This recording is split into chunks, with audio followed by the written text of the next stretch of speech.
Is a central air conditioning system worth it? Pros and cons explained.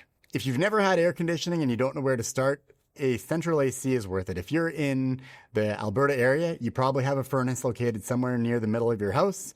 And central air conditioning just means that we put an air conditioner on the outside and make the air inside your home cold on the inside.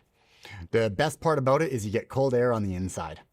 Now, most central air systems have a thermostat that's located in the middle of the home somewhere, like a hallway or in the middle of a room somewhere that you generally don't live in. These are areas that's where the temperature reads because it's a central location. Now, one of the cons of central air conditioning or central heating is that just because it's 22 degrees in your hallway doesn't necessarily mean that it's 22 degrees in your bedroom. And so the pro of central air is it's the least expensive way to get cooling in your home.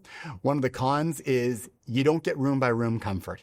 And so if you're thinking about getting central AC, that is the best time to try to figure out if having a ducted split system or a ductless split system and trying to provide room by room comfort is right for you.